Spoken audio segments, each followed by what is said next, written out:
Harry met Meghan, a fairy tale romance blossomed. I was beautifully surprised when I walked into that room and saw her, and there she was sitting there. I was like, okay, well, I really have to up my game. They were engaged after a year, and the most spectacular of royal weddings followed. The wedding was phenomenal. It was a royal wedding, but it was on a completely different level. But then it all went horribly wrong. I thought that she could, not would, but that she could be trouble. From matrimony to misery. My British friend said to me, I'm sure he's great, but you shouldn't do it because the British tabloids will destroy your life. So how did Meghan Markle lose her sparkle? Bit of breaking news tonight, and the Duke and Duchess of Sussex have announced that they are carving out what they call a new role for themselves. And how did she go from media darling to public enemy number one? The scrutiny has proved too much and palace life too stifling. We chart the meteoric rise and dramatic fall of the royal couple. She verged on the political when she was talking about women's empowerment. The royals don't do that. As their dream turned into a nightmare. I never thought that this would be easy, but I thought it would be fair. They said their goodbyes, handed back their royal titles. You've got the most recognisable members of the royal family, international superstars, if you like, suddenly announcing tonight that they're going to step back as senior members of the royals. I mean, it is quite staggering news. And jetted off to Canada. The monarchy finds itself in a moment of turmoil, flux, and a genuine crisis. We ask, Meghan, where did it all go wrong?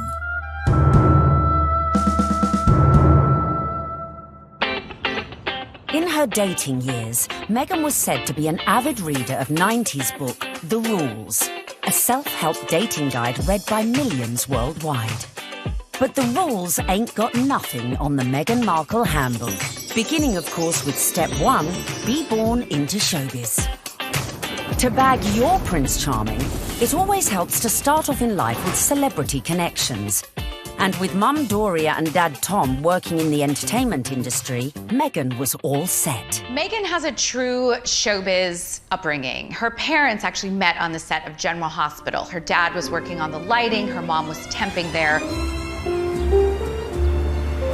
It was the late 70s when my parents met. My dad was a lighting director for a soap opera, and my mom was a temp at the studio.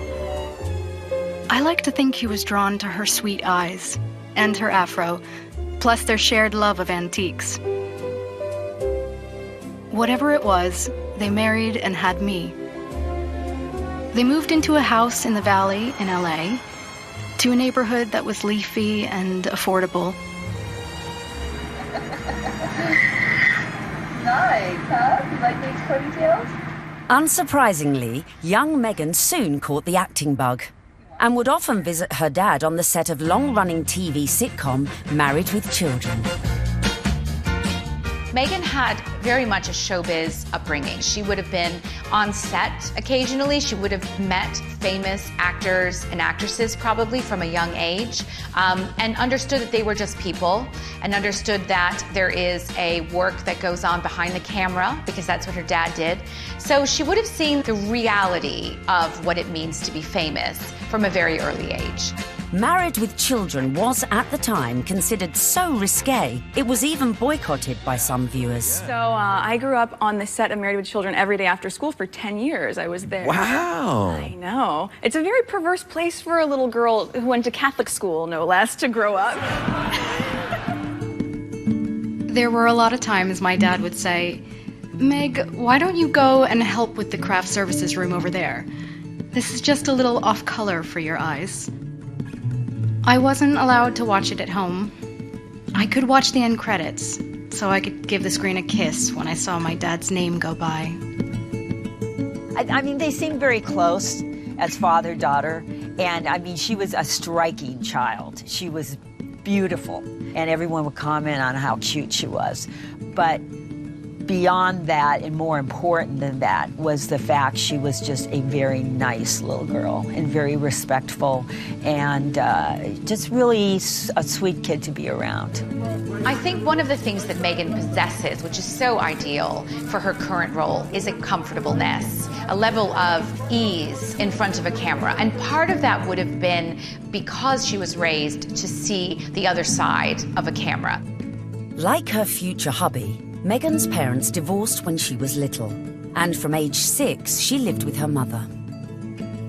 But even if she didn't know it yet, with her immersion into the world of showbiz, little Meghan's journey to find her Prince Charming had already begun. As developing a social conscience from a very early age is step number 2. We all know royals love a good charity fundraiser and supporting important causes. So, to increase your chances of royal romance, get involved with a good cause from an early age. Although Meghan's parents were divorced, together they instilled in her a sense of social justice. My mom and dad came from little, so they made a choice to give a lot. Buying turkeys for homeless shelters at Thanksgiving, delivering meals to patients in hospice care, donating any spare change in their pockets to those asking for it. This is what I grew up seeing, so that is what I grew up being. A young adult with a social consciousness to do what I could and to, at the very least, speak up when I knew something was wrong. While still at school, unbeknownst to her, young Meghan was already learning one of the key attributes to being a princess: helping those less fortunate. She volunteered at a soup kitchen in one of the most impoverished areas of downtown LA. One day, after class, Meghan approached me and she said, "Tell me more about serving on Skid Row." I suggested that she visit the place where I had volunteered because I knew that she would be physically safe there. And she not only volunteered there a few times, but she continued to volunteer at this soup kitchen throughout her time at Immaculate Heart, which was through her senior year. Meghan always took it a step further, not just distributing food, but learning people's names, learning their stories, because that's where I think her compassion comes from, her connection with people. I think it's very important to know that her heart is in everything she does. I got this letter from one of the students who was in her group. This student was very shy, she was very unsure of herself, she was kind of a bit of a loner, and Meghan wrote her the most wonderful, loving note, even though Meghan was not her close friend at all. So I just like to read it, because this gives you a sense of, this is the real Meghan. So it goes, "Dear Michelle, you are so strong and so wonderful. Your courage in strength in times of hardships is as admirable as your optimism and friendly nature. I am so lucky to have you in my group and to be able to lead you on this adventure. Never stop sharing your beautiful spirit and always remember how special you are. I am here if you ever need me. I love you, Meghan." Meghan was already starting to make changes, but coming up, we see how her voice reached all the way to the White House. It just wasn't right, and something needed to be done. And then, in our step-by-step guide to bagging a prince, we reveal how getting to Hollywood... Any actress in America needs a huge breakthrough, and Suits was that show. Helped prepare her for her future role. I think it well equips her for the intrusiveness that accompanies being a member of the royal family.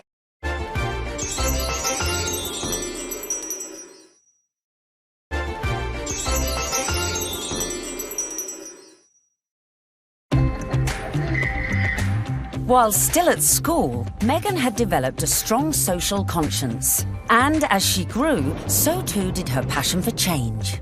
Please welcome Meghan Markle. Which in 1993 took her all the way to the White House. Well, good evening. That doesn't feel like enough, does it? It's just great evening. Maybe that's better. The fact that Meghan is interested in these causes, that's not new. It's not something that she's taken up after a life of celebrity, that she's suddenly found out that she needs to help people. It really started from the very beginning when she was just a little girl. So Meghan's first foray into activism came when she was 11 years old, and she and some classmates were watching commercials and analysing them for their social studies class. The gloves are coming off. Women are fighting greasy pots and pans with Ivory Clear. The tagline said, "Women all over America are fighting greasy pots and pans." 2 boys from my class said, "Yeah, that's where women belong, in the kitchen." I remember feeling shocked and angry and also just feeling so hurt. It just wasn't right, and something needed to be done. My name's Meghan Markle. I'm 12 years old. Last week at my school, we decided to watch the news for social studies. While flipping through the channels, we saw a commercial for the new Ivory Clear dishwashing liquid. In the commercial, they said women are battling grease, meaning only women do dishes. This infuriated Meghan, and she went home, talked to her dad about it. Her dad encouraged her to write letters to various people. Meghan wrote to Procter & Gamble, the company who made the advert, to then First Lady Hillary Clinton, and to children's current affairs show Nick News, who sent a reporter to interview her. I don't think it's right for kids to grow up thinking these things, that just mom does everything. So I was wondering if you would be able to change your commercial to people all over America. Thank you, Meghan Markle. Incredibly, the 12-year-old's lobbying paid off. And it was roughly a month later when the soap manufacturer, Procter & Gamble, changed the commercial. The gloves are coming off. People are fighting greasy pots and pans with Ivory Clear. She had a sense that she could affect change, even though she was just one small person. She had a voice. If you see something that you don't like or are offended by on television or any other place, write letters and send them to the right people, and you can really make a difference for not just yourself, but lots of other people. Propelled into the limelight at such a tender age, as an adult, Meghan's passion to effect change would burn no less brightly and push her closer to the world of her prince-to-be. As some 20 years later, she would take on causes, some of which were close to her future beau's heart, such as becoming global ambassador for international children's charity World Vision, promoting sanitation projects in remote villages. Meghan's visits to countries like Rwanda have focused on girls and women. All of these speak to her concern for female empowerment and really wanting to make a difference that way. You'll feel really good at the end of the day knowing that you've been a part of that. I gotta get these kids home. I'm gonna go take a picture with them. We all know that charity is a huge, huge thing for Prince Harry. He's been working with various charities for years, and it's something that's really close to his heart because of how important it was to his late mother, Diana. If you wanted to impress him, doing a lot of charity work would probably go down very well. But being charitable alone might not be enough to bag a prince. So bring on step number 3. Of course, one possible way to bring yourself closer to royalty is to become a celeb. Easy, right? Meghan was a natural-born performer after all.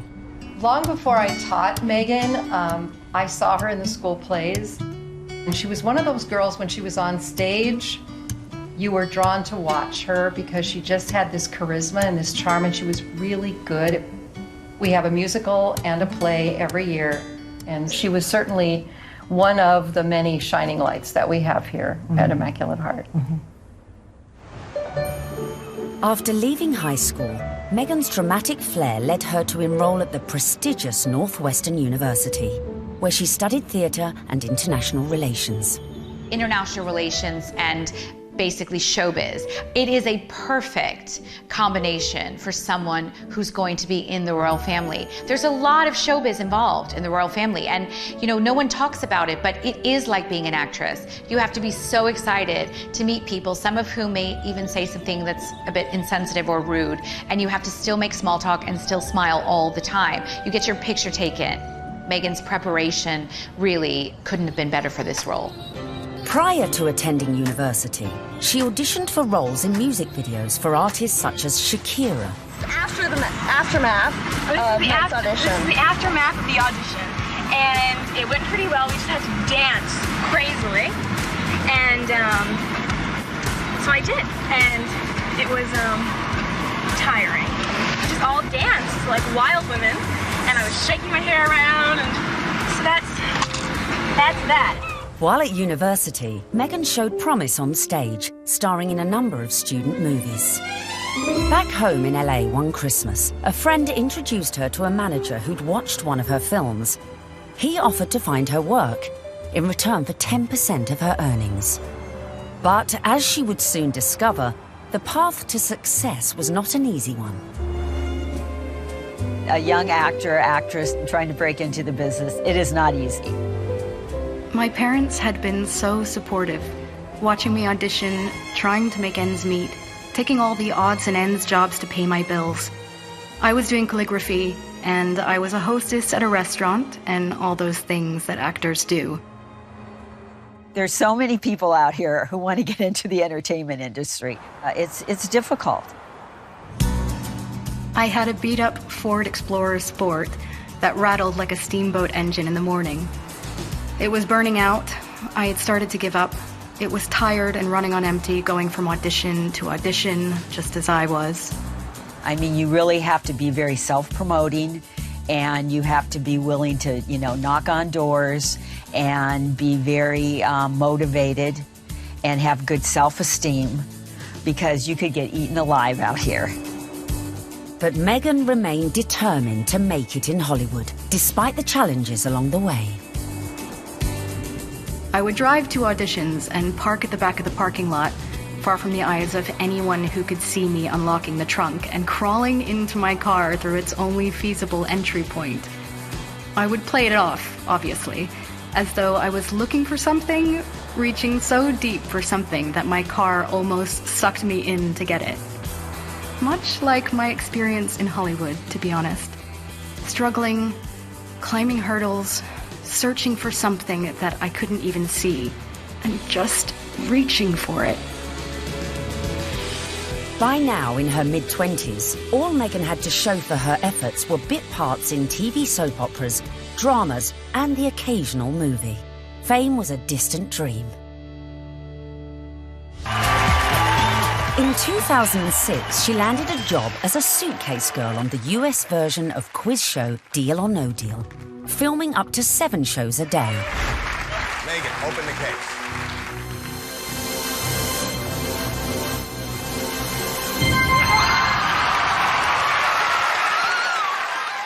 For somebody like Meghan, appearing as essentially an adornment on a game show would not be her ideal job. I'm sure she appreciated the paycheck, but she would have felt creatively unfulfilled. Just to be seen as a pair of legs or a pretty girl holding a briefcase full of cash, that's not what Meghan was after. But unfortunately, that is part of what leads to fame. You have to kind of pay your dues. You don't just start out on a show like Suits. I would put that in the category of things I was doing while I was auditioning to try to make ends meet. I was the ill-fated number, which for some reason no one would ever choose. I would end up standing up there forever in these terribly uncomfortable and inexpensive 5-inch heels, just waiting for someone to pick my number so I could go and sit down. Meghan had connections, but they were limited. Her dad was a lighting director. He wasn't an executive producer. So Meghan had to pay her dues like a lot of other young, beautiful actresses today. Along with the fierce competition facing any young actress trying to break Hollywood, Meghan had a further challenge: her mixed-race heritage. It took quite a few years for Meghan really to be comfortable with her identity. Hollywood didn't help with that, and it must have been very hurtful and very frustrating for her at times. It's not easy making it in Hollywood if you're not blonde and typically, you know, the aesthetic look. And Meghan Markle was definitely struggling in her years trying to make it. I'm biracial. Most people can't tell what I'm mixed with, and so much of my life has felt like being a fly on the wall. And so some of the slurs that I've heard, or the really offensive jokes, or the names, it's just hit me in a really strong way. Being ethnically ambiguous, as I was pegged in the industry, meant I could audition for virtually any role.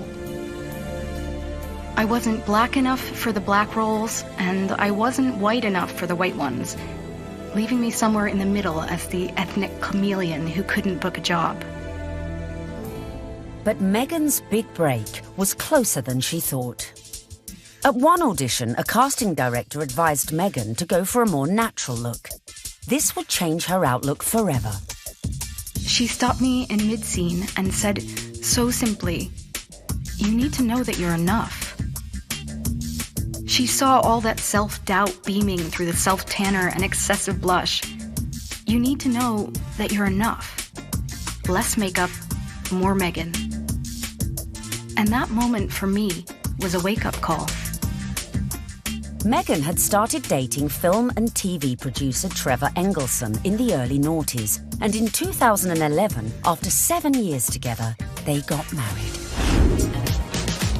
Coming up, the moment Meghan found herself in social circles that led eventually to Prince Harry. This was her journey. It started there. And we find out what princes do on a first date. There she was sitting there, I was like, okay, well, I'm going to have to up my game.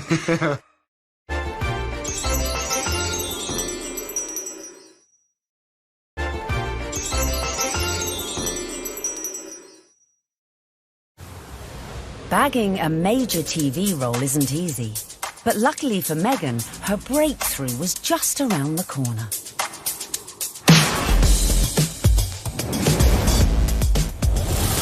When she auditioned for a new legal drama series, it was just another day in the office. Or so she thought. Suits was set in New York, but filmed in Toronto. It was the 5th pilot I would have filmed. I remember hoping this one would see the light of day. Never would I have imagined that this show would not just change my career, but also change my life. Any actress in America needs a huge breakthrough. And what they want is to be on a massive show. And Suits was that show for Meghan Markle. Meghan won the role of Rachel Zane, an ambitious young lawyer. Hi, I'm Rachel Zane. I'll be giving you your orientation. Wow, you're pretty. Good. You've hit on me. We can get it out of the way that I am not interested. No, I'm sorry. I wasn't hitting on you. Trust me. I've given dozens of these, and without fail, whatever new hotshot it is thinks that because I'm just a paralegal, that I will somehow be blown away by his dazzling degree. Let me assure you, I won't. Meghan's character, Rachel Zane, was what we might call a grafter. She worked her way up, she had rich parents, but she didn't want to take any help from them. I guess there could be some crossover between Meghan's character, Rachel in Suits, and her normal everyday life. Her role within that, she's a strong, independent woman. Do you know what I mean? She commands respect, she commands authority. So when you look at Meghan in everyday life, she does that as well. You know, there is kind of some fluidity between those two roles there for sure. They're both very strong, driven, independent women, but they really have a heart of gold. They're a bit of a soft touch. They'll help anybody. We know this of Meghan, and I think as the show went along, Meghan was able to incorporate more of herself into the character. The flip-flop culture is part of just who I am. I love my cutoffs and flip-flops and being as relaxed as can be, which is why it's so fun to dress up and play Rachel. Finally, after years of hard graft, she'd landed her big break. The show was a hit. The USA Cable Network commissioned a second series, and Meghan moved full-time to Canada to be near the studio. Meghan's move to Toronto was a big deal. She's very close with her mother, Doria, and she moved away from home and her friends in LA to go start a new life in Canada. So Meghan chose not to live in like the poshest area of Toronto. She chose Seton Village, which is more laid back, tree-lined, and people keep to themselves, and that's exactly what Meghan did. So much so that her neighbors didn't even know who she was. But not for long. The show soon became an international smash, catapulting Meghan to fame and to becoming a household name. I'd never watched Suits. I'd never heard of Meghan before. Well, nearly a household name. He had to say that. She was so sexy in it. He couldn't say, like, I've actually seen her, like, passionately kissing loads of guys. And I was like, yeah, I want to marry that. When she landed the role in Suits, Meghan became a legitimate, bona fide celebrity. This was the first time that, you know, she would have had her name called out on a red carpet. This was the first time she would have been tapped. So this was a big adjustment for her, and it all happened away from home. But being away from home wasn't without problems in her personal life, with husband Trevor. They were together for 7 years, married for 2. The problem with the marriage was the distance. And no sooner were they married than she got the gig on Suits, and she was in Toronto and he was in LA. And the relationship just didn't last. Meghan may have been unlucky in love, but her star was on the rise. And with stardom came power. Before filming season 4 of Suits, Meghan complained to the program makers. She once said that every script seems to begin with, Rachel enters wearing a towel. And at some point, she put her foot down and was like, no, I'm not doing that. She doesn't need to be that. And the character evolved. I didn't think you'd be so naive. Excuse me? Your job wasn't to talk to Mr. Bailey once and, after being moved by his tale of woe, tell me to jump him to the top of the pile. It was to assess his case and present evidence. And it's exactly what I'm doing here. I just left 2 boxes of textbook prosecutorial misconduct with your secretary. You found all of that since yesterday? Yes, because while I may only be a second-year law student, I have been a practicing paralegal for the past 8 years. Looks like I have some reading to do. I'm sorry for interrupting your day. Good afternoon, Miss Zane. Meghan's global exposure as Rachel Zane was perfect prep for another future role. I think it well equips her for the intrusiveness that accompanies being a member of the royal family and being followed at every turn, because she was very used to, you know, sort of putting her own life in the spotlight.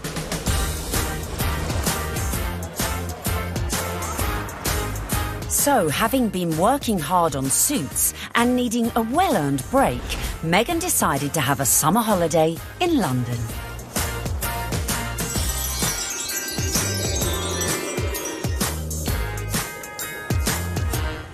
The summer of 2016, which turned out to be a very important summer for Meghan, was actually initially a bit of a getaway, a bit of a girls' holiday, a romp around Europe, a celebration of the fact that she was newly single, and she decided that she'd come on a road trip. When she came to London, Meghan had a couple of girlfriends over here. Misha Nunu had opened up quite an elite circle of friends to Meghan. Among them was Violet von Westenholz, who was working for Ralph Lauren at the time as a PR, and had the opportunity to dress Meghan Markle in some outfits when she was doing some promotional work for Suits. And while they were dressing Meghan, she and Violet established quite a nice rapport, so much so that Meghan was invited into the VIP hospitality tent at Wimbledon that summer to watch her good friend Serena Williams play a game of tennis. Obviously, you go to Wimbledon and you hang out in the VVIP area. She was sitting in the royal box, pretty much. She was just close by. All the pictures have shown she's like an arm's throw away from Pippa Middleton. This was her journey. It started there.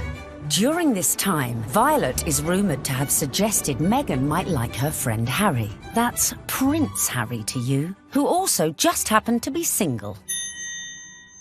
Amazingly, for a royal romance, it started on Instagram. And Harry had a look through Meghan's Instagram page. I was told Meghan had a look through Harry's Instagram page, and it was Violet who really had brought them together. She played matchmaker. Whoever set them up must be sitting there, literally patting themselves on the back.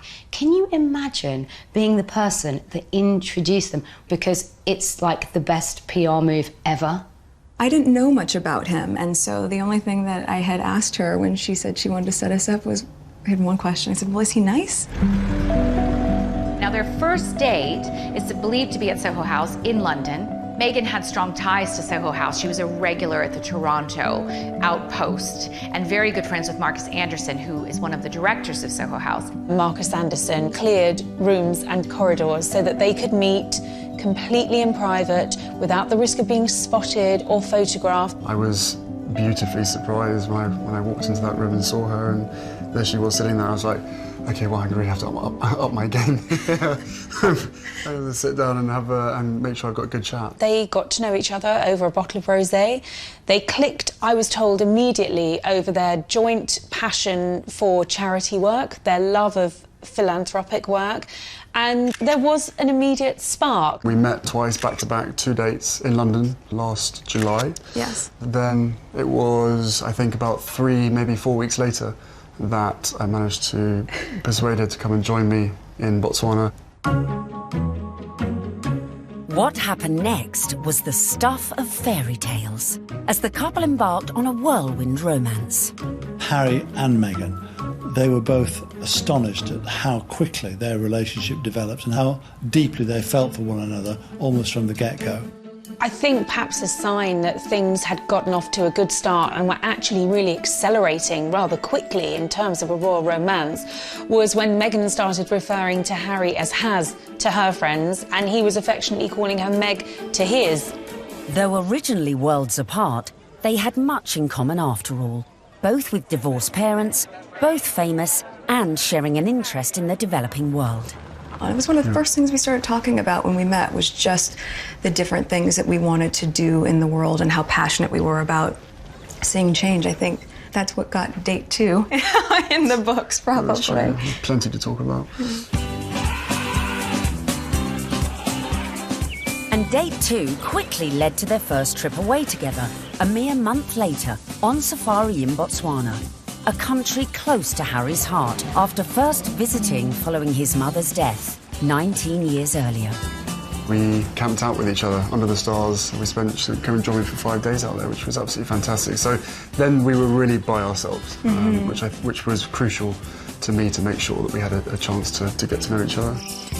A secret long-distance relationship then ensued, with the occasional clue, such as the couple being separately pictured wearing matching blue bracelets, and the odd tantalising social media post. But it wasn't long before the couple went public. So the next step to bagging a prince is perhaps the hardest: the engagement.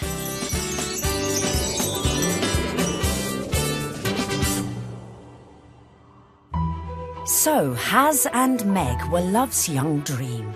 But there was one little problem. Of course, they had the issue of living in separate countries. Harry based in London, living at Kensington Palace, and Meghan being in Toronto, where she was filming Suits. So, from the early stages, they knew that this relationship, if it was going to take off, was going to have its challenges. More often than not, it was Prince Harry jumping on a scheduled flight, incognito, in a baseball cap and a hoodie with just a single protection officer in tow, and taking a regular British Airways, usually, flight to Toronto. He was never seen, never spotted, and so they were able to conduct those early months of their relationship in clandestine and get away with it. They did have this pact to see each other. That's why the long-distance relationship worked. And the other agreement they had was that they would tell as few people as possible. For Meghan, that pretty much stopped at her parents and 2 of her best friends. For Harry, he confided in his father, his brother, and 2 of his best friends. And by doing that, they really kept it in a very tight inner circle. Astonishingly, the couple managed to keep things on the down low for 3 months. Until late October, when the cat, or should that be corgi, was out of the bag, after an anonymous source leaked the story to the press. Well, I can't say much about how the story came about, apart from that the information that he was seeing Meghan came to light. And what was interesting in that circumstance, covering a story like that, is normally a name might be mentioned linked to Prince Harry and you wouldn't know who they were, and you'd have to try and research them, and you might not find very much online because they're a private individual. Of course, in Meghan's case, there was reams and reams of information about this American actress with illustrious history, not only of starring in shows like Suits, but also with this huge charitable side to her, and the fact that she had been involved with the UN and everything became apparent. So really, you have a one-fact story like that, and it breaks, and the rest of Fleet Street is then playing catch-up. And it was then after the story broke that you found descending on Meghan's house, chasing after anyone that ever knew her, chasing after family members. I think both of us were totally surprised by the reaction after the first 5-6 months of what we had to ourselves. Now everyone knew about their relationship, but would everyone approve? Especially Harry's inner circle of trusted friends. Well, I think initially some of his friends were quite surprised, but they also welcomed her, and by the March of 2017, Meghan was invited to his best friend's wedding. Harry flew Meghan out to Montego Bay for the wedding of old Etonian pal Tom Inskip. She was made to feel very at home, the friends were very welcoming, and she started to actually forge friendships with these people on her own. And that's really lovely that, you know, Prince Harry's at the wedding of his pal, and his pals are saying, you guys could be next down the aisle. I mean, what's better than that? They could obviously see that this is genuine. This is a real thing. Well, one of the things I was told by someone at that wedding in Jamaica was that they'd never seen Prince Harry look so happy. And in fact, at the wedding reception, there were jokes of, you two will be next. And actually, those were accurate predictions, because they were. Coming up, the royal couple-to-be's first public appearance. I don't know how many people were actually watching the wheelchair tennis match, because a lot of people were watching Harry and Meghan. And just how did Meghan's prince pop the question? I had the ring in my finger and I was like, can I give you the ring? She was, oh yes, the ring.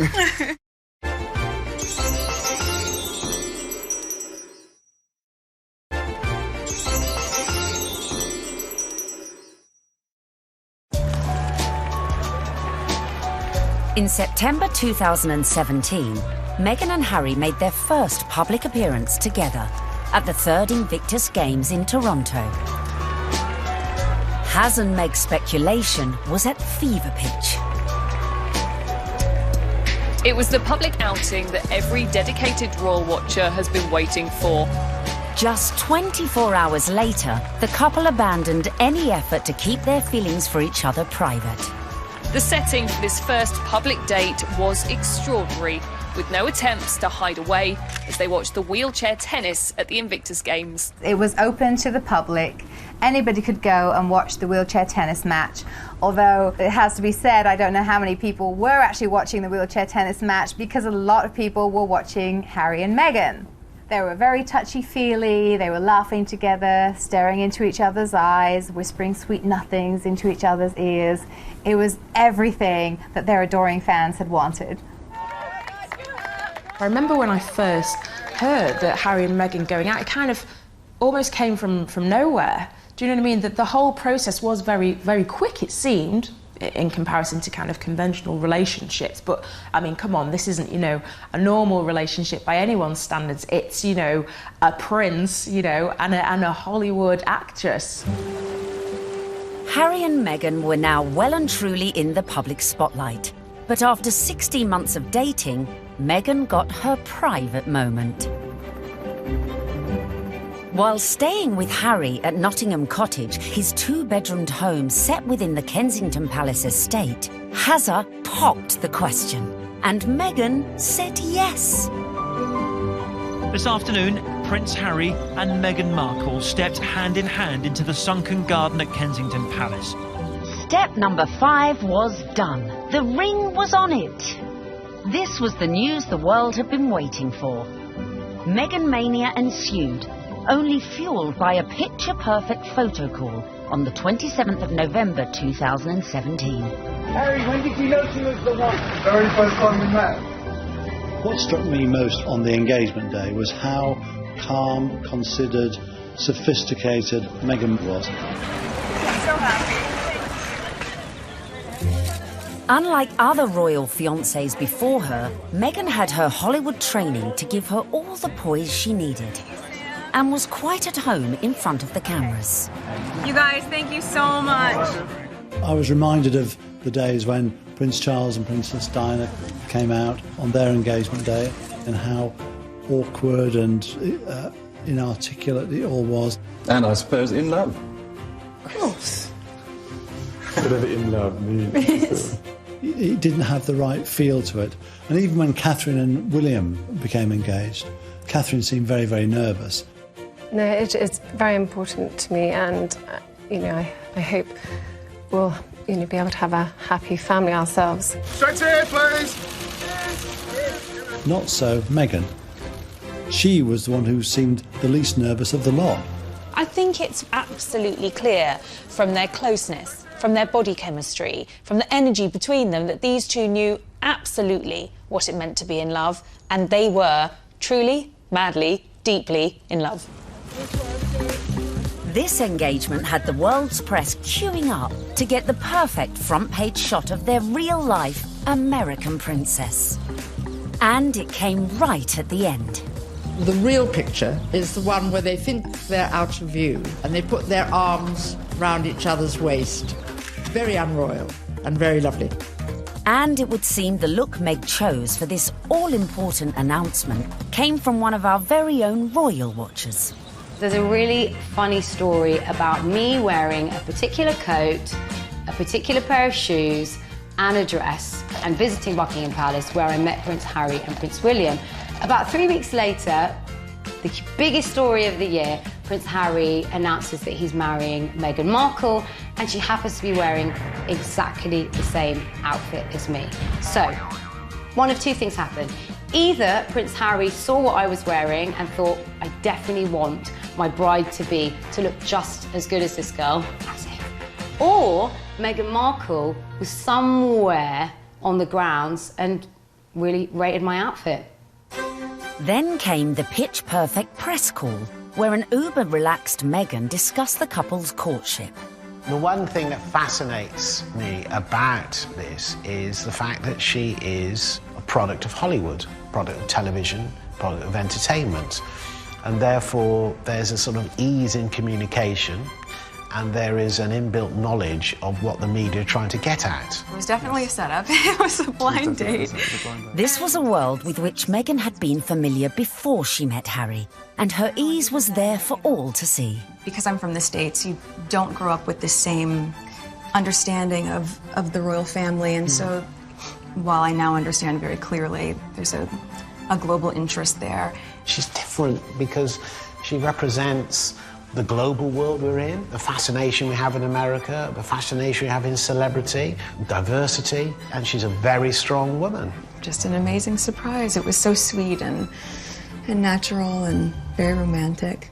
I had actually been told by one of his friends that he had planned to pop the question in Botswana. For whatever reason, he didn't. It happened a few weeks later while they were at home at Nottingham Cottage, roasting a chicken. Utter domestic simplicity and bliss, and incredibly romantic. He got on one knee. As a matter of fact, I could barely let you finish proposing. I said, can I say yes now? She didn't even let me finish. She said, can I say yes, can I say yes now? And then there was hugs, and I had the ring in my finger, and I was like, can I give you the ring? And she goes, oh, yes, the ring.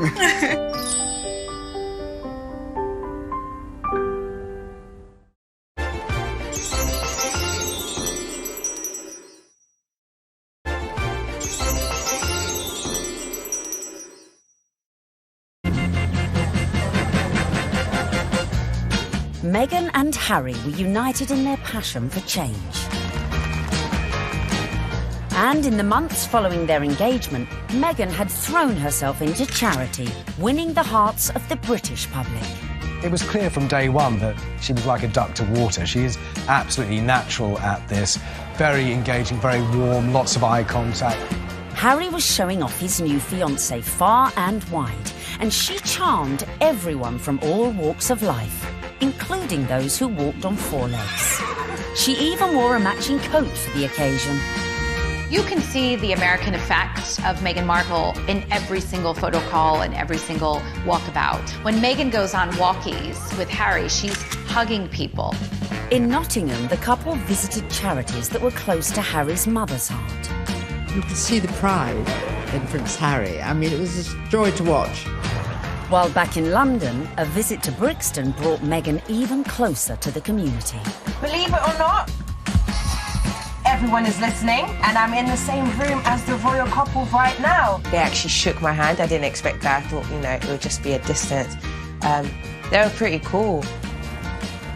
It was a real nice, good, feel-good factor. They should come more often. They really should.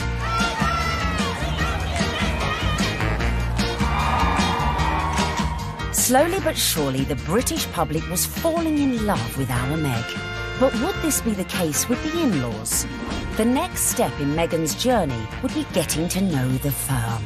And the hotly debated topic of her background was never far from the fore. You be Harry, and I'm gonna be the, Queen Elizabeth, since I got this on, right? And you telling me about your girlfriend, okay? Hello, Harry. Grandmother, I met this beautiful woman, and she just happens to be mixed race. Step 6 in our guide to bagging a prince is charming the in-laws.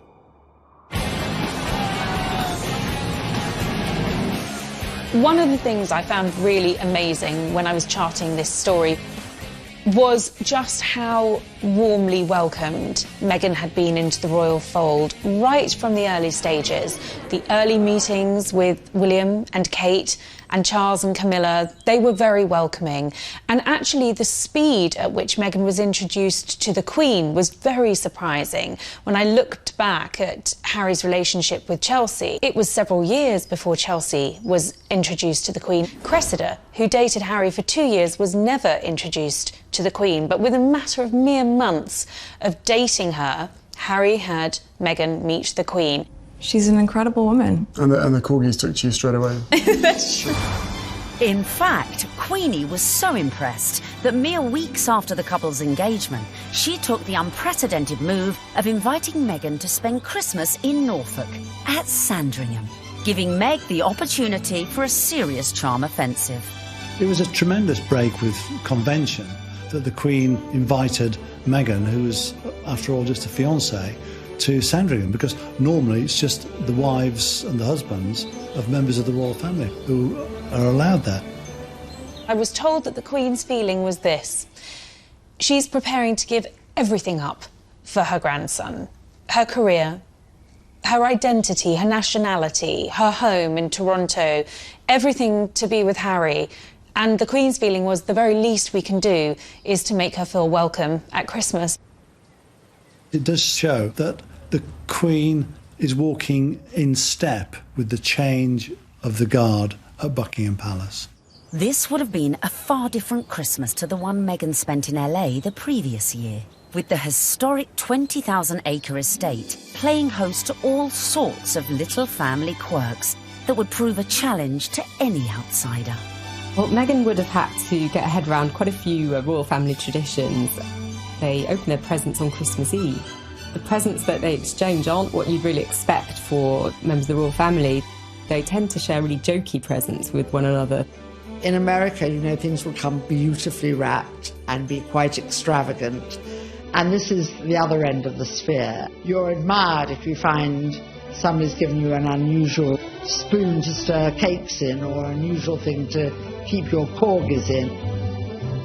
Meghan would have to embrace all these funny little customs, and clearly she did.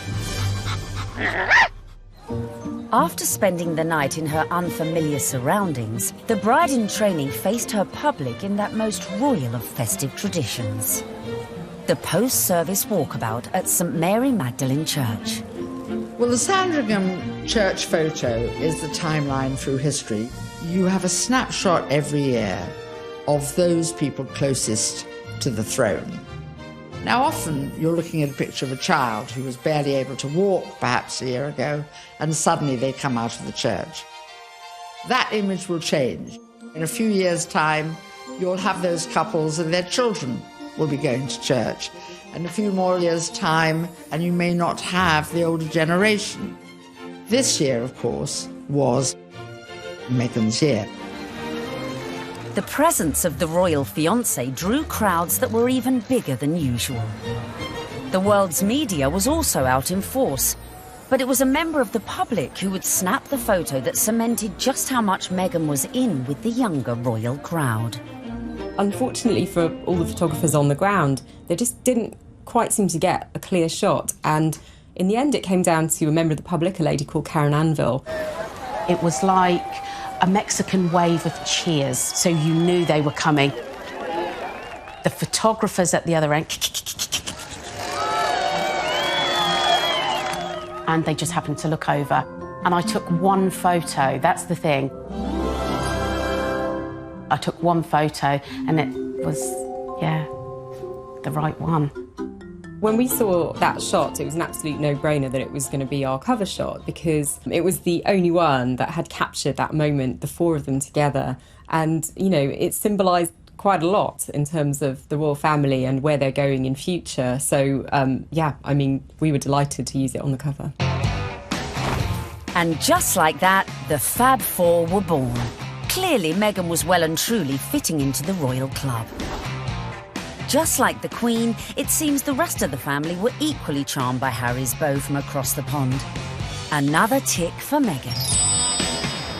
William was longing to meet her, and so was Catherine. And Catherine's been absolutely wonderful, amazing, as is William as well. You know, fantastic support. And then my father as well. We had a handful of teas and meetings, and my grandparents as well have been wonderful throughout this whole process. She found herself a true fan in the Duke of Edinburgh, and he was apparently hugely impressed with how well-read Meghan was. Meghan was now in with the in-laws. But coming up, events were to turn increasingly tricky. Dealing with critics from near... I think she's trouble. Because of her background, I thought that she could, not would, but that she could be trouble. And far. I think the very fact that Samantha wanted to do a book called The Diary of Princess Pushy's Sister implies that maybe she was not over fond of her younger half-sister.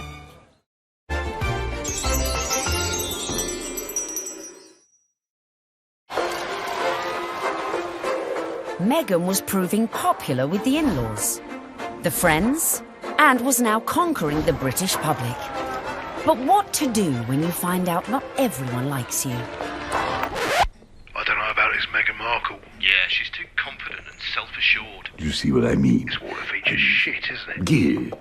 Oh my God, I thought I was doing so well.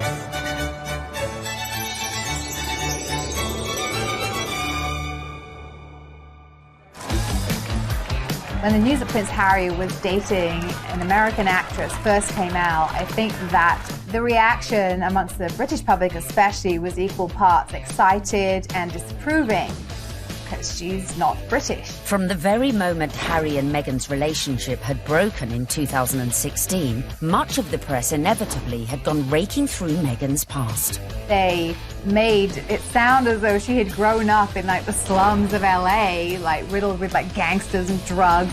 With some reports focusing on the breakup of her parents' marriage and her relationship with her half-siblings.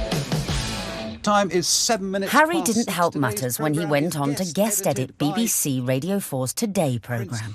It started well. Morning. Very good to see you. He got some of his mates on the show, like this guy. Okay. But do I need a British accent? But if you start using long pauses between the answers, you're probably going to get the face. Let me see the face.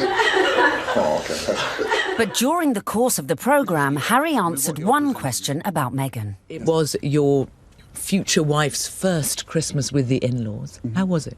She really enjoyed it. The family loved having her there, and it's the family that I suppose she's never had. It's the family that I suppose she's never had.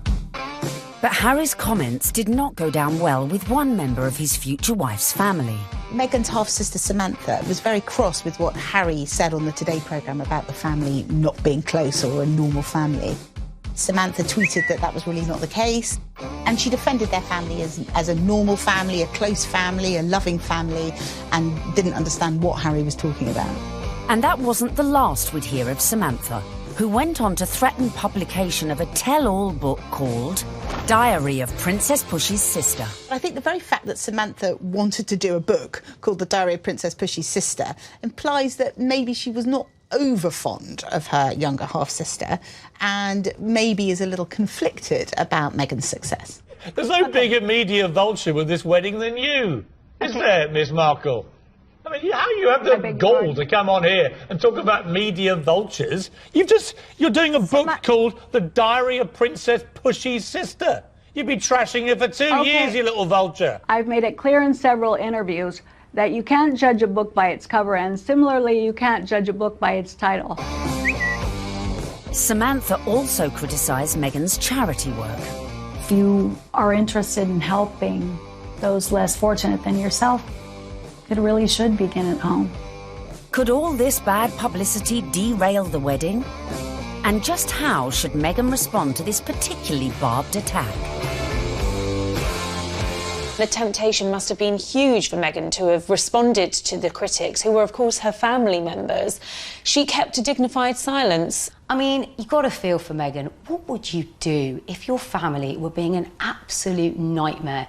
It is seriously embarrassing. So she does what any of us would do. Hashtag ignore, ignore, ignore. But would Meghan be able to keep her composure in the face of her next critic? A certain ex-Tory MP, a die-hard royalist, who voiced her doubts about Meghan, not in private, but in the most public setting possible, the celebrity Big Brother house. OK, let's take a vote. I think she's trouble. How long do you think she's going to be? 5 years, 10 years, 20 years? Why do you think she's trouble, Anne? Background, attitude, I worry. She's older than him? She's been married before? Yes. I add it all up and I'm uneasy. But there we go. Quite frankly, I was shocked when Anne Widdecombe said that what she said. I mean, I've always thought that she was a sensible woman. She seems to be jumping to conclusions without looking at any evidence. The ex-minister's comments sent the Twitter sphere into meltdown. When I was on Big Brother, I was called every ick and every ist going. I was homophobic, xenophobic, racist, sexist, misogynist. Nothing I said could have been remotely construed as racist by any sensible observer. I mean, all I said was I thought that because of her background, and I was thinking of freewheeling Hollywood background, you know, former marriage, all the rest of it, that because of her background, I thought that she could, not would, but that she could be trouble. She had, I think, the older generation's view of this is an outsider, a foreigner coming into a very British organisation, almost, you could say. How is that going to work? The thing that all of us have to do is adapt. We're in the here and now. Embrace. But one woman who was not prepared to embrace was Jo Marnie, girlfriend of then UKIP leader Henry Bolton, who sent a series of racist texts. Even then, Meghan kept quiet. The royals' mantra is often put up, shut up. You can't be seen to always answer back. You do have to put up at points. So actually her approach, maintaining that dignified silence, not justifying or even giving any credence to these claims, some of which were really quite unpleasant, well, it was a very royal approach to things. Look, Meghan is showing the makings of a true princess. You've got to have that decorum. You've got to, on some occasions, actually, you know, keep silent and pick your battles. Even more flack came Meghan's way when she took to the stage with her potential prince, his brother and Kate at the Royal Foundation in February 2018. People say, well, you're helping women find their voices. And I fundamentally disagree with that because Women don't need to find a voice. They have a voice. They need to feel empowered to use it, and people need to be encouraged to listen. And I think there is no better time than to really continue to shine a light on women feeling empowered and people really helping to support them. She verged on the political when she was talking about women's empowerment, and it was all a bit Me Too-ish. The royals don't do that. And indeed, the day that the royals start engaging in political causes is the day you get a lot of controversy. There is a very good reason why the royals stay off politics, and it's to avoid precisely that. Not everyone shared Anne's view. It's refreshing because she isn't saying things that are incredibly controversial that we actually wouldn't stand by or back or believe in. These are really important points, important issues that she's raising, especially when she's touching on feminism. But was Meghan risking her relationship with the royals and the public? She's clever. She's using her voice in a good way, and she has actually been backed by the palace. But still the criticism came, and the palace had to release a statement defending her. Was this one step too far? This is the first time that we've heard anyone associated with the royal family talking about those campaigns. The Kensington Palace stressed that it would have been impossible for Meghan to talk about issues surrounding female empowerment without talking about those campaigns. Well, I think that by touching on the Me Too campaign, Meghan probably knew that there was going to be some kickback, and indeed there was. But actually, she got far more people saying, this is great, this is what the royal family needs to be doing more of. Phew. Looked like Meghan had found just the right balance to please the palace, her people, and most importantly, her prince. So, next step in our guide, embrace your prince's religion. She signed up to the Church of England, of which the Queen is supreme governor. And exactly 100 days after her engagement announcement, Meghan was baptised in the chapel of St James's Palace by the Archbishop of Canterbury. It was very special. It was beautiful, sincere, and very moving. It was a great privilege. Although she had attended a Catholic school in LA, Meg had a Protestant background. Her father was a member of the Episcopal Church of the United States. It would not have been an enormous step, to get baptised, but it was a big step in a way. But I think out of deference to the Queen and to her very strong faith, it sort of tidied things up, and it augurs well for the future because she will have to attend many, services in Church of England cathedrals. Coming up, Meghan's headed ever nearer to that chapel of love, but the journey would become increasingly problematic. With a guest list to organise. Have you got an invite to the royal wedding? Have I? Yeah. Not that I know. And dramas coming thick and fast from her very own family. All of a sudden, his health isn't good, and he can't come to the wedding. Dun dun dun!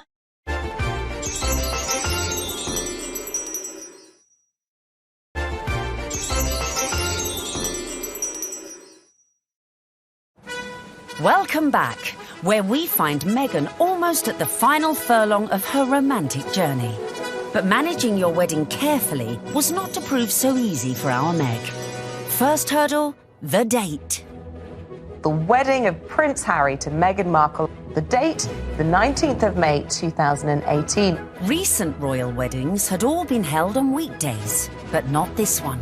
I think that they thought, we want people to enjoy this, so why not do it on a Saturday? And if you think about most weddings that you and I go to, they're at the weekend. So why wouldn't you follow suit? But there was one reason to avoid that Saturday. It had already been announced as the date of the FA Cup final. As president of the Football Association, Harry's brother Prince William was expected to take his usual place in the royal box at Wembley. And millions more were looking forward to watching the game on TV. I think my wife will probably want to see the royal wedding. So what I'll probably do, I'll probably leave her on her own, maybe with some of her friends. I'll go somewhere else where like-minded people want to watch the FA Cup final. I would so prefer to watch a royal wedding, not interested in football. Harry and Meghan solved the problem for TV viewers. They announced that their ceremony would begin at noon, several hours earlier than kick-off time. But Wills decided to avoid the fixture clash altogether, scrapping his Wembley appointment to concentrate fully on his little brother's wedding. Next hurdle, the tricky protocol of who to invite to a royal wedding. Have you got an invite to the royal wedding? Have I? Yeah. Not that I know. Would you like to go? I want them to be happy. I really want them to be happy. They look like a lovely couple. Meghan Markle did say you were a divisive misogynist. Well, I still hope they're happy. It was a source of quite a lot of amusement for comedians in the US who like to take every opportunity they can to poke fun at him. So Donald Trump is mad because Prince Harry didn't invite him to the wedding, to the royal wedding over there in England.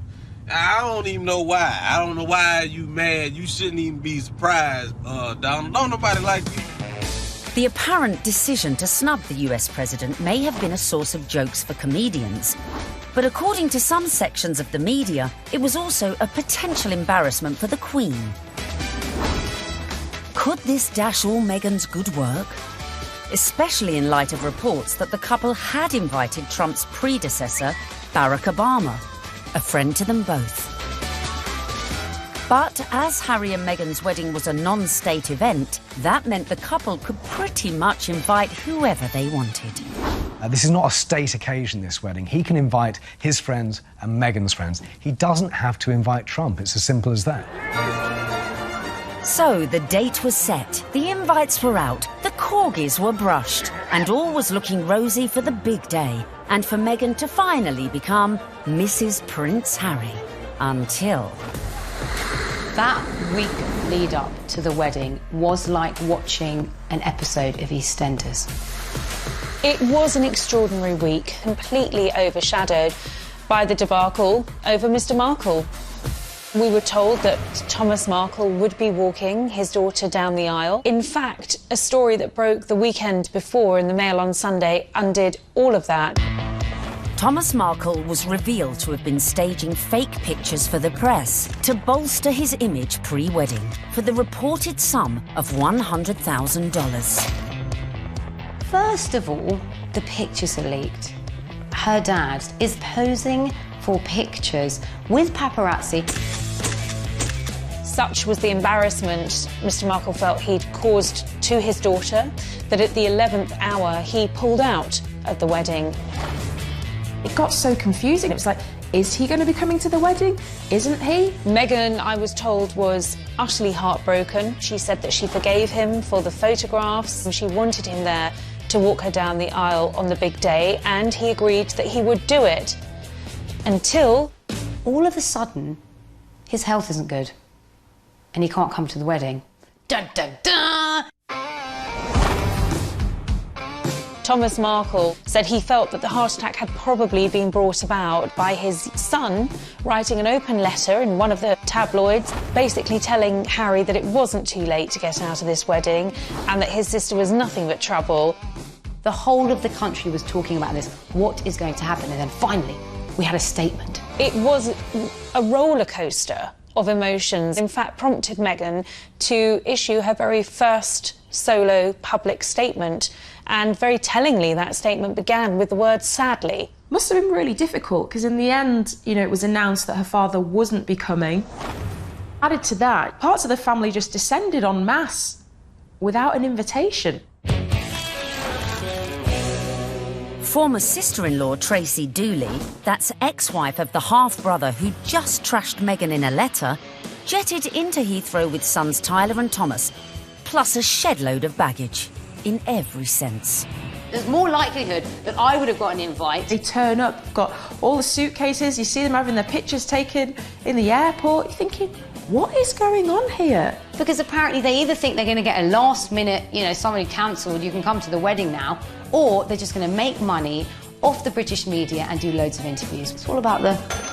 Be a pretty exclusive event. Right. So, I mean, if they feel like they would like to invite us, we'd be honored, and if not, we're going to be cheering her on and totally supporting her no matter what. And then on top of all of this, Meghan has to find out that her nephew Tyler is growing cannabis and has even called his special batch the Markle Sparkle. I mean, it was just disastrous from start to finish, and I think actually everyone, not just Meghan, was pleased when they packed their bags and went right back to where they came from. Cue an epic sigh of relief at the palace. Despite all these problems, the wedding stayed on track, which brings us nicely to step 11.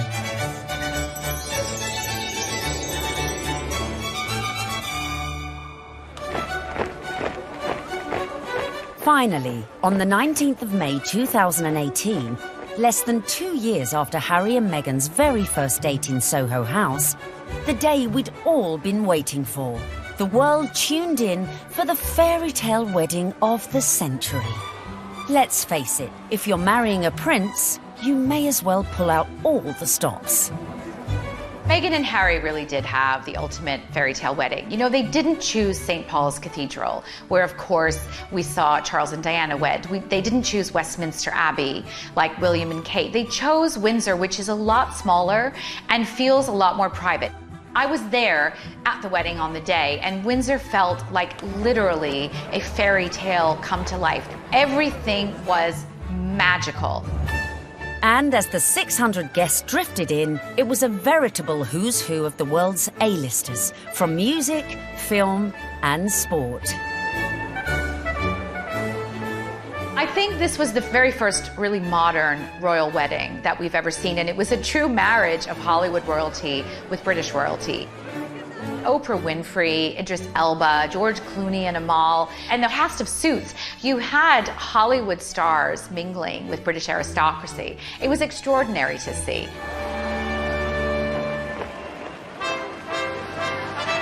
By the time HRH arrived, the atmosphere at Windsor was electric, with 200 representatives from the Prince's charities among the 2,640 cheering onlookers.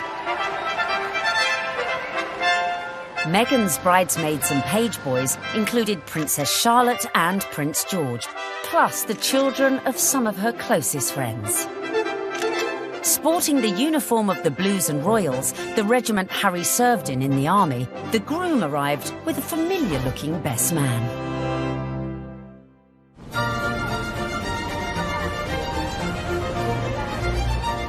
Right on cue, Meghan arrived with Mum Doria in the Queen's Rolls-Royce Phantom 4.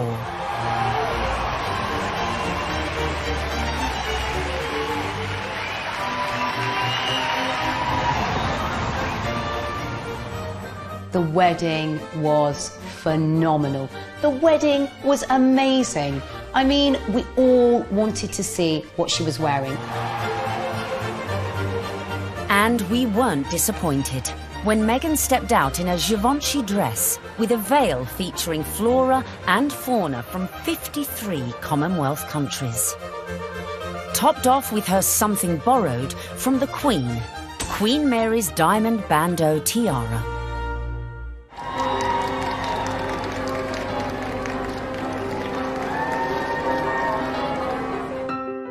But with an absent father, who would walk Meghan down the aisle? Prince Charles rises to the occasion. Prince Charles walks her down the aisle. It's amazing. Hashtag the power of love. Hashtag love survives. When you saw it on the day, it felt like the right thing to do. It was a wonderful way of Charles saying, welcome to the family, and actually of Meghan showing the world just how close she already is to her father-in-law. Meghan had successfully won over her in-laws, and here it was on display for all the world to see.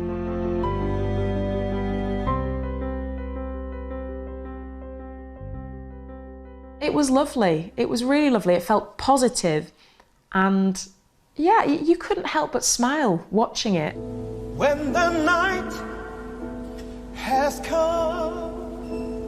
So, not only had Meghan married a prince, but she had ensured that their wedding would be one that the British public would never forget. And neither would the 60 million who tuned in from around the globe. No, I won't be afraid It wasn't your typical royal wedding. We had been told by courtiers to expect some surprises, but I don't think anyone expected quite what we saw. Listening to that incredible gospel choir, which was a beautiful touch and a wonderful nod to Meghan's dual heritage. Stand by me. Stand by me. Inside, you've got the gospel choir, you know, raising the roof with the music. You've got the Reverend Michael Curry. I think without a doubt, Michael Curry was one of the stars, one of the unexpected stars of the day. I don't think anyone was expecting his sermon. I certainly don't think the royal family were expecting his sermon, because the look of surprise, and I might say bemusement and bewilderment on some of their faces seemed to suggest that they were quite taken aback. We must discover the power of love, the redemptive power of love. And when we do that, we will make of this old world a new world. He started speaking.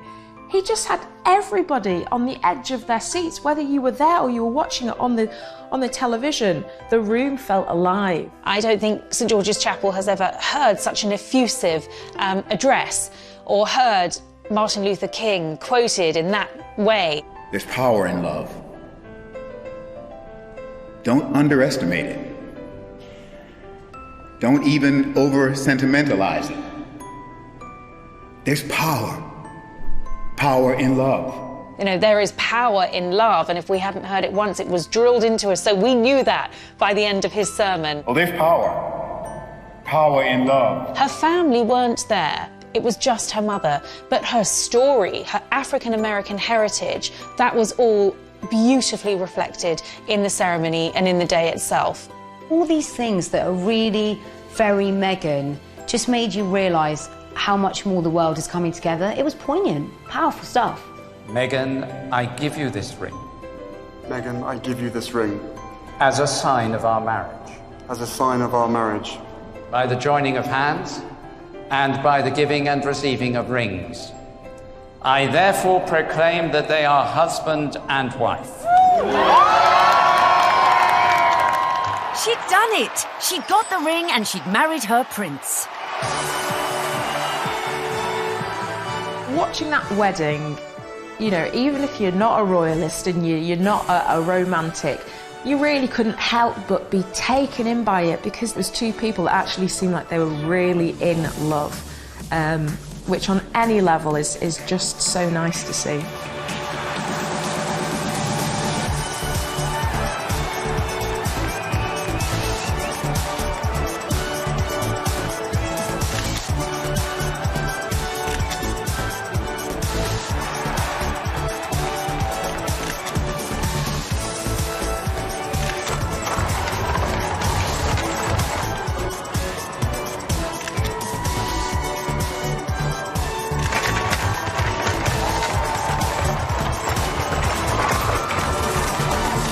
But the party was only just getting started. Serena Williams playing beer pong. I bet she aced it.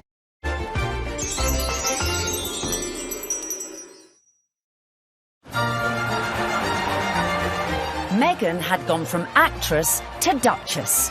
And our penultimate tip, really for those who've gone and bagged their prince, is celebrate with the best ever party.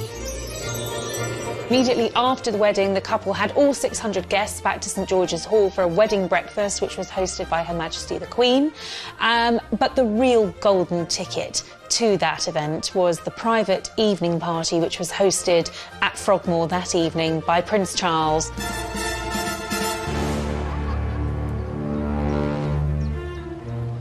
We saw, of course, Meghan's dress for the after party, which was by Stella McCartney. She looked glamorous. Harry looked like James Bond walking out of the palace to get into their vintage Jaguar. This was a very modern, sexy, gorgeous couple. We saw the couple speed away in that beautiful blue E-Type Jaguar. Meghan resplendent, it has to be said. Harry looking more James Bond than Prince Harry.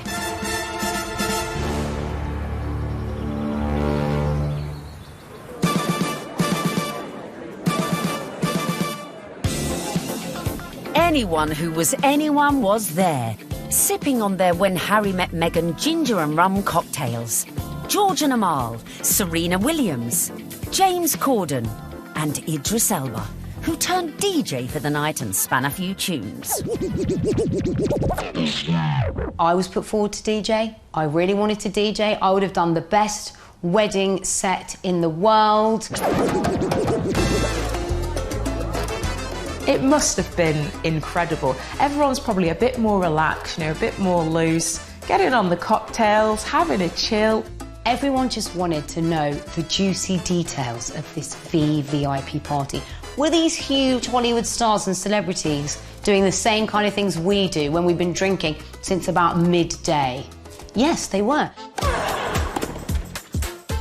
Some wonderful tales of Serena Williams beating everyone hands down at beer pong, a drinking game that apparently Meghan and Harry loved.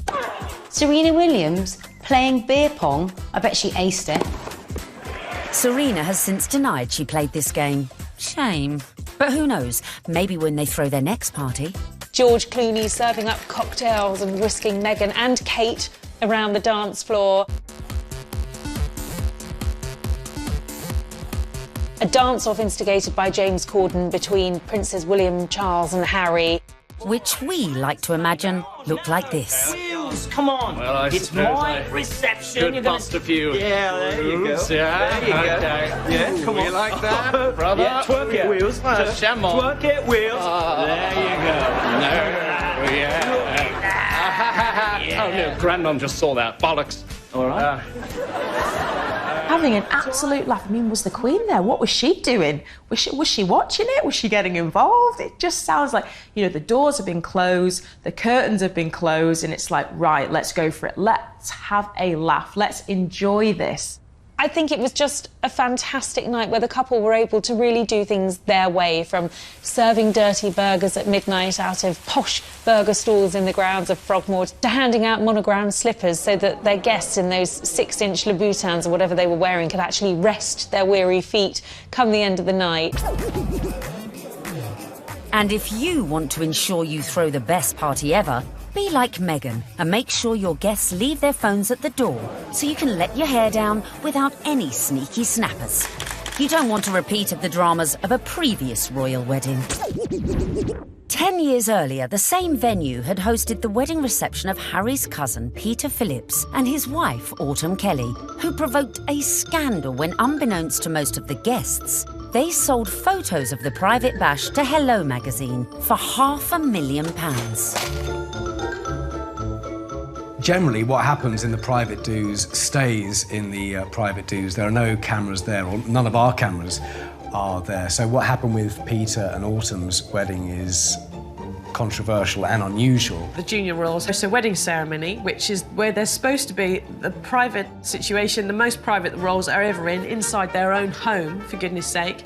And they thought this was just photographers at a wedding and happily posed and grinned away.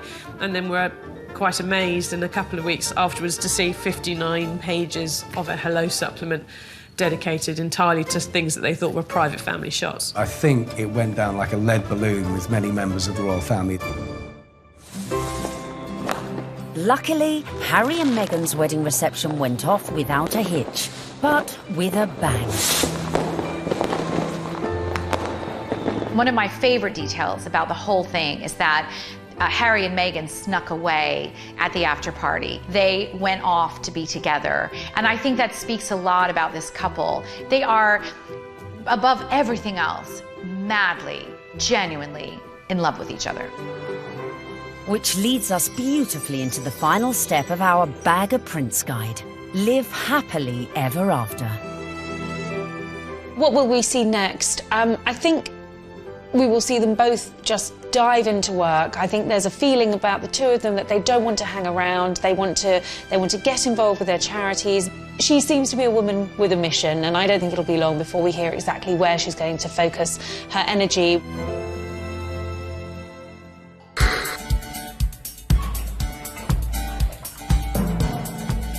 So there you have it. From being born into showbiz, to getting famous, to moving countries. making moves in royal circles, charming the in-laws, and staying silent in the face of criticism.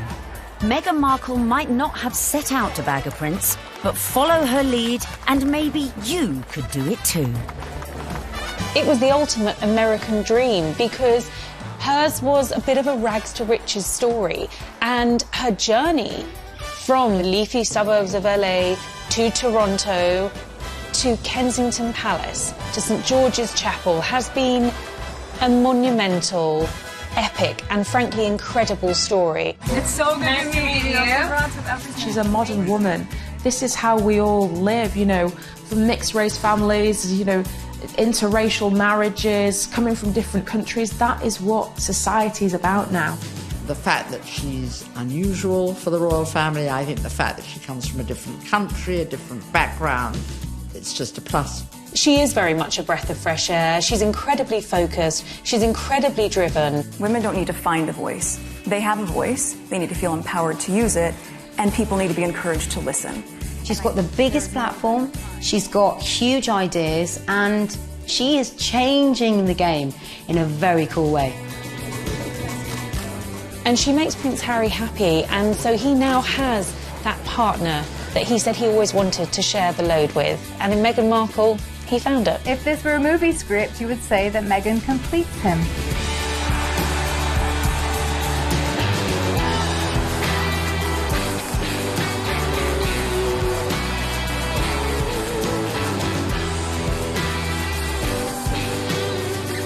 It's an incredible rags to riches story. It's amazing. I'm so jealous.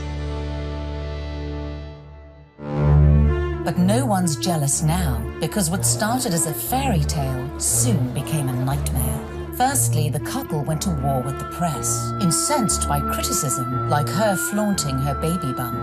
And then they launched a legal battle against the Mail on Sunday, after they published a handwritten letter Meghan had sent to her estranged father. When I first met my now husband, my friends were really happy because I was so happy. But my British friend said to me, "I'm sure he's great, but you shouldn't do it because the British tabloids will destroy your life." Next, Harry and Meghan got flack for spending nearly £2.5 million of public money upgrading their official residence, Frogmore Cottage. They have no plans to give up their royal home here in Windsor. It's called Frogmore Cottage, although in truth it's more of a mansion after a £2.5 million facelift paid for by taxpayers. Their son Archie was born in May 2019, and the first signs of a royal rift were spotted when he was not given a title, instead being referred to as just master. More press criticism followed when the couple decided to use a private jet to take them on holiday.